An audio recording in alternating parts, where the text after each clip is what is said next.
ജാതീയ വേർതിരിവുമായിട്ട് ബേസ് ചെയ്തിട്ടൊരു ഒരു ഫേസ്ബുക്ക് പോസ്റ്റിന് താഴെ വന്ന ഒരു കമന്റാണ്. അഖിൽ മാരാരുടെ പോസ്റ്റിന് താഴെ വന്ന കമന്റാണ്. മുസ്ലിങ്ങൾക്ക് എന്താണ് സവർണരോട് ഇത്ര പ്രശ്നം എന്ന് എനിക്ക് എത്ര ആലോചിച്ചിട്ടും പിടികിട്ടുന്നില്ല. ഇനി സവർണരും അവർണരും തമ്മിൽ എന്തെങ്കിലും പ്രശ്നമുണ്ടെങ്കിൽ അതിൽ ഇടപെട്ട് പക്ഷം ചേരേണ്ട കാര്യം മുസ്ലിങ്ങൾക്ക് ഇല്ല. കേരളത്തിൽ ഒരു സവർണനും മുസ്ലിങ്ങളെ മാറ്റി നിർത്തിയിട്ടില്ല. ചരിത്രം നോക്കിയാൽ അവരുടെ തറവാടുകളിൽ പോലും കയറ്റി ബഹുമാനത്തോടെ സ്വീകരിക്കുകയും ചെയ്തിരുന്നു. പിന്നെ വർഗീയത കൊണ്ട് നടക്കുന്നവർ ഉണ്ടെങ്കിൽ പോലും മാന്യമായി പ്രതികരിച്ച് അവരുടെ കൂടെ കൂട്ടാൻ നോക്കാതെ മനുഷ്യരെ ഭിന്നിപ്പിക്കുന്ന കളിയിൽ അണിചേരരുത്. തിരിച്ചറിവ് ഉള്ളവർ ആവുക. ഇത് എഴുതിയിരിക്കുന്ന ജഹാൻ അഷ്റഫ് എന്ന് പറയുന്ന ഒരുത്തരാണ്. എനിക്ക് തോന്നുന്നു എക്സ് മുസ്ലിം ആയിരിക്കും, അതുകൊണ്ടാണ്. അപ്പം ജഹാന് വേണ്ടിയിട്ടാണ് ഞാൻ ഇന്ന് ഈ വീഡിയോ ചെയ്യാൻ ആഗ്രഹിക്കുന്നത്. നിനക്ക് മനസ്സിലാവാത്ത ചില കാര്യങ്ങൾ ചരിത്രം വായിച്ചാൽ മനസ്സിലാകും. എന്തുകൊണ്ട് സവർണ അവർണ വ്യത്യാസങ്ങളെ എതിർക്കുന്നു എന്ന് പറഞ്ഞാൽ ഭരണഘടന നേരെ ചെവ്വെ പഠിച്ചവരായതുകൊണ്ടാണ്. അതിനേക്കാൾ ഉപരി ഇസ്ലാം മതവിശ്വാസികൾ വിശ്വസിക്കുന്ന ഖുർആനിൽ വ്യക്തമായി പറഞ്ഞിട്ടുണ്ട്, ദൈവമാണ് വലിയവൻ, താഴെ എല്ലാവരും ഈക്വലാണ്, സമന്മാരാണെന്നാണ് പറയുന്നത്. ഒരു വ്യത്യാസവുമില്ല, ഒരു രീതിയിലുള്ള വേർതിരിവും വ്യത്യാസവുമില്ല. ഭരണഘടനയ്ക്ക് തുല്യമായ ഒരു ചിന്താധാര തന്നെയാണ് അവരുടെ കയ്യിലുള്ളത്. അതുകൊണ്ട് തന്നെയാണ് അവരതിനെ അനുകൂലിക്കുന്നതും ഈ പറയുന്ന സവർണ മേധാവിത്വത്തിനെ എതിർക്കുന്നത്. പണ്ട് കാലഘട്ടത്തിൽ ഇവിടെ ഏറ്റവും കൂടുതൽ മാനഹാനിയും സ്ത്രീകൾ അവഹേളനവും അടിമത്വവും ഒക്കെ അനുഭവിച്ചിരുന്നത് ഈ ഒരു വൾഗറിസം കൊണ്ടാണ്. അത് എതിർക്കപ്പെടേണ്ടതാണെന്ന് ബോധ്യപ്പെട്ടത് കൊണ്ട് തന്നെ ഇസ്ലാമിയരുടെ സഹായത്തോടു കൂടിയാണ് ഇവിടെ ഏറ്റവും കൂടുതൽ നവോത്ഥാനം കൊണ്ടുവന്നിട്ടുള്ളത്. അതാണ് പറഞ്ഞത്, അഷ്റഫിനെ ഇല്ലാതെ പോയത്. ഖുറാനോ വായിച്ചിട്ടില്ല, അതും പോരാതെ ചരിത്രവും വായിച്ചിട്ടില്ല. അതുകൊണ്ടാണ് ഇങ്ങനൊരു സ്റ്റേറ്റ്മെന്റ് പറഞ്ഞുകൊണ്ട് തിരിച്ചറിവുണ്ടാവണമെന്ന് പറഞ്ഞു. തിരിച്ചറിവുണ്ടാകേണ്ടത് നിങ്ങൾക്കാണ്. ഇവിടെ കൂടൽമാണിക്യ ക്ഷേത്രത്തിൽ കഴകക്കാരനായിട്ട് ഒരു ഈഴവ കമ്മ്യൂണിറ്റിയിലുള്ള പയ്യൻ പോവുകയാണ്. കഴകക്കാരൻ, അതായത് മാല കെട്ടുന്നവന്, അവന് പോലും അങ്ങനെ ഒരു ജാതീയ വേർതിരിവ് അനുഭവിക്കേണ്ടി വരുന്നുണ്ടെങ്കിൽ അതിനേക്കാൾ താഴ്ന്ന ജാതിയായിട്ട് പരിഗണിക്കപ്പെടുന്ന ഷെഡ്യൂൾ ലെവൽ കാസ്റ്റിലുള്ളവർക്ക് എന്തായിരിക്കും എന്ന് മനസ്സിലാക്കാൻ കോമൺ സെൻസ് ഉപയോഗിച്ചാൽ മതി. അഷ്റഫ് എന്നാണ് ഈ പുള്ളിക്കാരൻ്റെ പേര്. അതുകൊണ്ട് തന്നെ എനിക്ക് മനസ്സിലാവുന്നത് ഇസ്ലാം കമ്മ്യൂണിറ്റിയിൽ നിന്ന് വന്നാൽ ചിലപ്പോൾ ജഹാൻ അഷ്റഫ് എക്സ് മുസ്ലിം ആയിരിക്കാം. അതുകൊണ്ടുള്ള കുഴപ്പമാണിത്. ഈ കൺഫ്യൂഷൻ വരുന്നത് അങ്ങനെയുള്ളവർക്കാണ്. ഇസ്ലാം മതം ശരിക്കും മനസ്സിലാക്കി ജീവിക്കുന്ന ഒരു വ്യക്തിക്കും ഈ കൺഫ്യൂഷൻ വരത്തില്ല. കാരണം അതിനകത്ത് പറയുന്ന സമത്വമാണ്, ഇക്വാലിസം മുന്നോട്ട് വയ്ക്കുന്ന മതമാണ് അത്. അവിടെ ജാതീയ വേർതിരിവില്ല, കറുപ്പോ വെളുപ്പോ പാണനോ പറയനോ ഇങ്ങനെ ഒരു വേർതിരിവില്ല. ഉച്ചനീചത്വങ്ങൾ പണത്തിന്റെ അടിസ്ഥാനത്തിലില്ല. കണ്ടിട്ടില്ലേ, മമ്മൂട്ടിയൊക്കെ കോടീശ്വരനാണ്, പക്ഷെ അവിടുത്തെ സാധാരണക്കാരൻ പോകുന്ന പള്ളിയിലേക്ക് തന്നെയാണ് മമ്മൂട്ടിക്കും പോകേണ്ടി വരുന്നത്. അതേ സ്ഥലത്ത് തന്നെ ഇരുന്ന് നമസ്കരിക്കേണ്ടി വരുന്നു. അവിടെ ഉണ്ട് ഇതിൻ്റെ ഒരു എക്സ്പ്ലനേഷൻ. അവിടെ ഈ പറയുന്ന സവർണരും അവർണരും കൂടെ ഒന്നിച്ചിരിക്കുന്നത് നിങ്ങൾക്ക് കാണിച്ചു തരാൻ പറ്റുമോ? പറ്റൂല. അങ്ങനെ ഉണ്ടെങ്കിൽ തന്നെ അതിനകത്തുള്ള വേർതിരിവ് വ്യത്യാസങ്ങളാണ് ഈ പറഞ്ഞു തരുന്നത്. നമ്മൾ തന്ത്രി ആവണമെന്നുണ്ടെങ്കിൽ തന്ത്രവിദ്യകൾ അറിഞ്ഞിരിക്കണം, വേണ്ടേ? തന്ത്രവിദ്യകൾ ഒന്നും അറിഞ്ഞിരിക്കാത്ത ഒരുത്തനാണ് ശബരിമലയിലെ തന്ത്രി. കണ്ടർ മണ്ടർ, അങ്ങേർക്ക് അറിയത്തില്ല. അങ്ങേർക്ക് എന്താണ് തന്ത്രവിദ്യ എന്ന് അറിയത്തില്ല, ഒരു രീതിയിലും അറിയത്തില്ല. പക്ഷെ ജന്മം കൊണ്ട് ആള് ബ്രാഹ്മണിക്കൽ സുന കൊണ്ട് മാത്രം ആ തന്ത്രി എന്ന പദവിയിൽ കയറി കുത്തിരിക്കുകയാണ് കണ്ടർ മണ്ടർ. മനസ്സിലാവുന്നില്ലേ കണ്ടർ മണ്ടർ ആരാണെന്നുള്ളത്? തന്ത്രവിദ്യ അറിയാത്ത ഒരുത്തൻ ആണ് ഈ തന്ത്രിയായി അവിടെ കയറി കുത്തിയിരിക്കുന്നത്. അതിനകത്തുണ്ട് എന്താണ് സവർണ മേധാവിത്വമെന്നും എന്താണ് അവർണ മേധാവിത്വമെന്നും. മേധാവിത്വം ഇല്ല കേട്ടോ, പാവങ്ങൾ.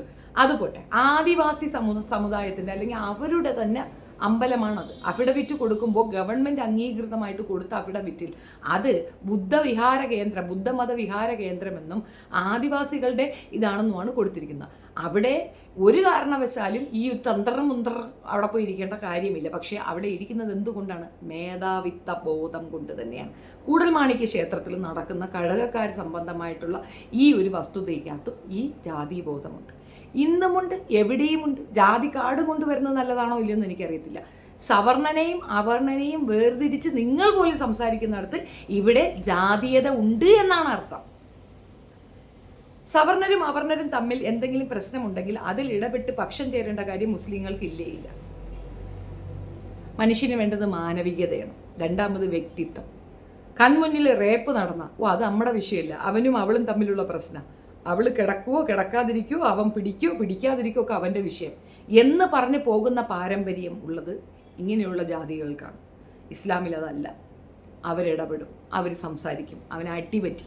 അത്തരം വൃത്തികേടുകൾ കണ്ടാൽ അനുവദിച്ചു കൊടുക്കാതിരിക്കുക എന്നത് ധാർമ്മികതയാണ്. ആ ധർമ്മബോധം അവർക്കുണ്ട്, അതിനകത്ത് ഇടപെടും. കൃത്യമായില്ലേ? പക്ഷം ചേരേണ്ട കാര്യം മുസ്ലിങ്ങൾക്ക് ഇല്ലേ ഇല്ല. കേരളത്തിൽ ഒരു സവർണനും മുസ്ലിങ്ങളെ മാറ്റി നിർത്തിയിട്ടില്ല. നമ്മളെ മാറ്റി നിർത്തുന്നുണ്ടോ ഇല്ലയോ എന്നതല്ല കാര്യം. നമ്മളെടുത്തവരെങ്ങനെ പെരുമാറുന്നു എന്നത് വെച്ചിട്ടല്ല നമ്മളൊരു കാര്യം ചെയ്യേണ്ടത്. മറ്റുള്ളവരോട് അവർ നല്ല രീതിയിൽ പെരുമാറുന്നുണ്ട്. പ്രത്യേകിച്ച് ഇതേപോലെ ജാതി അടിസ്ഥാനത്തിൽ മനുഷ്യരെ നീക്കി നിർത്തിയിട്ട് നമുക്ക് അവർ കഞ്ഞി നിന്നെ കൊണ്ട് കുടിക്കാൻ പറ്റുമോ? എന്നെ കൊണ്ടാകത്തില്ല. നമ്മുടെ കൂടെ വന്ന ഒരു വ്യക്തി അവൻ ജാതിയിൽ താറുന്നവനാണ്, അവനെ നീക്കി നിർത്തി നീ അകത്തേക്ക് പോരുന്നവനാ, നീ പോകുമോ? ഞാൻ പോവില്ല.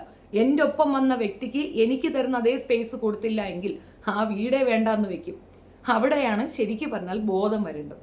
നിനക്ക് ഇനിയും ബോധം വന്നില്ല, അതുകൊണ്ടാണ് നീ ഇങ്ങനെ ഒരു വൾഗർ കമന്റ് ഇട്ടതെന്നാ മനസ്സിലാവുന്നത്. കേരളത്തിൽ ഒരു സവർണനും മുസ്ലിങ്ങളെ മാറ്റി നിർത്തില്ല. ചരിത്രം നോക്കിയാൽ അവരുടെ തറവാടുകളിൽ പോലും കയറ്റി ബഹുമാനത്തോടെ സ്വീകരിക്കുകയും ചെയ്തിരുന്നു. തറവാടുകളിൽ കയറ്റി ബഹുമാനത്തോടെ സ്വീകരിച്ച ചരിത്രമൊക്കെ പണ്ടത്തെ കുറെ ചരിത്രം എടുത്ത് വെച്ച് കഴിഞ്ഞാൽ മനസ്സിലാകും. ഈ സവർണനെ വിശ്വസിച്ചതിൻ്റെ ആഫ്റ്റർ എഫക്റ്റ് പലർക്കും അനുഭവിക്കേണ്ടി വന്നിട്ടുണ്ട്. അതിൽ ഞാൻ ഒന്നും പറയുന്നില്ല, മലബാർ കലാപോ അങ്ങനെയുള്ള കാര്യങ്ങളൊക്കെ പിന്നെ എൻ്റെ തലയിലോട്ട് കയറാൻ വരും. എന്നിരുന്നാലും അങ്ങനെ ഒരു അനുഭവം ഇവിടെ ഒരു വലിയ മനുഷ്യർക്ക് അനുഭവിക്കേണ്ടി വന്നിട്ടുണ്ട്. വീടിനകത്ത് സവർണനെ കയറ്റിയതിൻ്റെ കൂടുതൽ കാര്യക്കാരനായിട്ട് ഒരു സവർണനെ വെച്ചതിൻ്റെ പേരിൽ അദ്ദേഹത്തിന് നേരിടേണ്ടി വന്ന ബുദ്ധിമുട്ട് ഉണ്ട്. അത് ഞാൻ പറയുന്നില്ല, ചരിത്രം വായിച്ചാൽ അറിയാം. നിങ്ങൾ ചരിത്രം വായിച്ചിട്ടുണ്ടെങ്കിൽ അതറിയാൻ പറ്റും. ബഹുമാനത്തോടെ സ്വീകരിക്കുകയും ചെയ്യുന്നു. പിന്നെ വർഗീയത കൊണ്ട് നടക്കുന്നവർ ഉണ്ടെങ്കിൽ പോലും മാന്യമായി പ്രതികരിച്ചു അവരെ കൂടെ കൂട്ടാൻ നോക്കാതെ മനുഷ്യരെ ഭിന്നിപ്പിക്കുന്ന കളിയിൽ അണിചേരരുത്. തിരിച്ചറിവ് ഉള്ളവർ ആവുക. ഇങ്ങനെയുള്ളവരുമായിട്ട് യാതൊരു തിരിച്ചറിവിനും പോകാതിരിക്കുന്നതാണ് മിസ്റ്റർ നല്ലത്. ഇങ്ങനെയുള്ളവർക്ക് ഒരിക്കലും മനുഷ്യരാകാൻ പറ്റത്തില്ല. നമുക്ക് പറഞ്ഞു കൊടുക്കാനല്ലേ പറ്റുള്ളൂ, കാണിച്ചു കൊടുക്കണം. ബോയ്ക്കോട്ടാണ് ഏറ്റവും നല്ല മാർഗം.